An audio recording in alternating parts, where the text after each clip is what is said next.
There is a question many empaths carry quietly, a question they don't always say out loud, because it feels embarrassing, because it feels contradictory, because it feels like it shouldn't still hurt.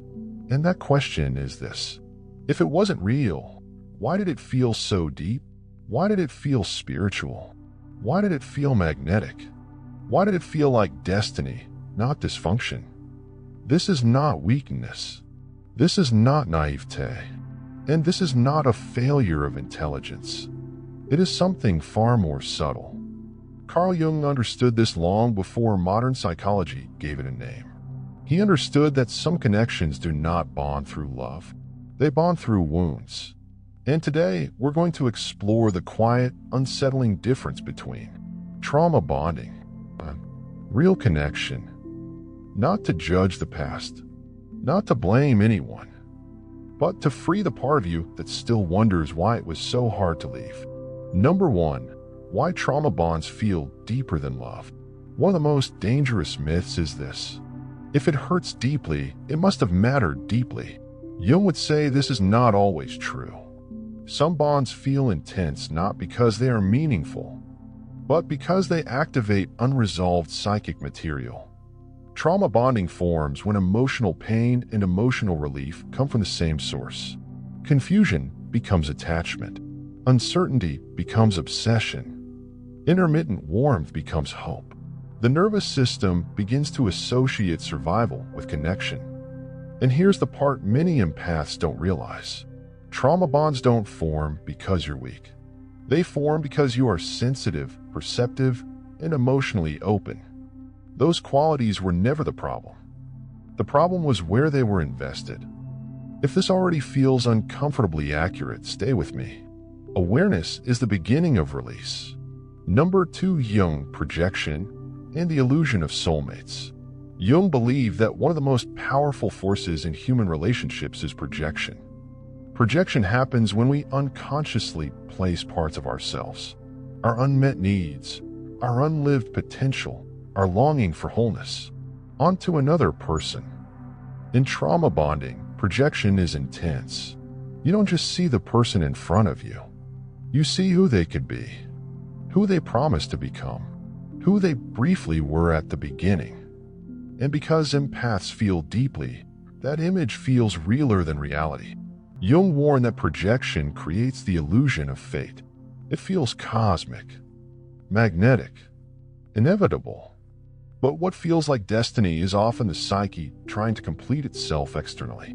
And when the other person cannot hold that projection consistently, because they are fragmented, defended, or narcissistically structured, the bond becomes unstable. Intensity replaces safety. If you're finding meaning here, subscribe to the Mind Kit. This channel is a space for psychological truth without shame. Number 3, why trauma bonds feel alive. Real connection grows slowly. Trauma bonds ignite quickly. Why? Because trauma bonds stimulate the unintegrated parts of the psyche. Jung would describe this as a complex, a cluster of emotional memories charged with unresolved feeling. When someone activates a complex, the psyche reacts automatically. You don't choose it. You don't reason it. You feel pulled.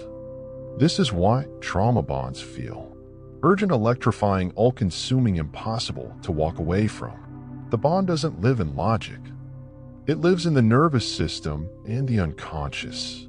And narcissistic personalities, often without awareness, activate these complexes masterfully, not through depth, but through contrast. Warmth followed by withdrawal. Closeness followed by distance. Validation followed by invalidation. The psyche chases resolution, and chasing feels like love. Number 4, real connection is not loud. Here's the part that feels almost disappointing at first. Real connection does not hijack your nervous system. It does not make you anxious. It does not make you disappear. It does not make you doubt your perception. Real connection feels grounded. There is curiosity without urgency, warmth without fear, depth without chaos. Jung believed real connection happens when two individuals meet as selves, not as wounds. This requires something trauma bonds do not allow: presence. Trauma bonds pull you into the future, maybe one day, or trap you in the past. Remember how it used to be. Real connection happens now. And this is why real connection can initially feel quiet, even boring, because your nervous system is not being shocked into attachment. This doesn't mean the connection lacks depth. It means it lacks dysregulation. Number 5. Why empaths confuse trauma bonding with love. Empaths are meaning-oriented. They look for depth, symbolism, transformation. So when a relationship feels intense, karmic, or spiritually charged, they assume it must be meaningful. But Jung would caution this assumption. He believed intensity often signals unconscious material trying to surface. Empaths are especially vulnerable to trauma bonding because they, since emotional undercurrents hold space for pain, believe in growth and healing, see potential beyond behavior. These are strengths, but without boundaries, strengths become vulnerabilities. Trauma bonding convinces the empath that staying is an act of compassion. Real connection never requires self-erasure. If this realization is landing softly but deeply, you're exactly where you need to be. Gently like the video, it helps this work reach others who need recognition more than instruction. Number 6. The role of narcissistic dynamics without demonization. This is not about labeling someone evil. Jung never believed pathology made someone monstrous, only unconscious. Narcissistic structures are built around defense against inner emptiness, so connection becomes transactional. They seek regulation, validation, reflection, emotional supply. Empaths offer attunement, understanding, emotional labor, stability. The trauma bond forms because both are unconsciously trying to survive. But survival is not intimacy, and survival-based bonds cannot evolve into real connection without conscious integration, something narcissistic dynamics resist. This is why trauma bonds feel stagnant despite intensity. Nothing actually grows. Number 7.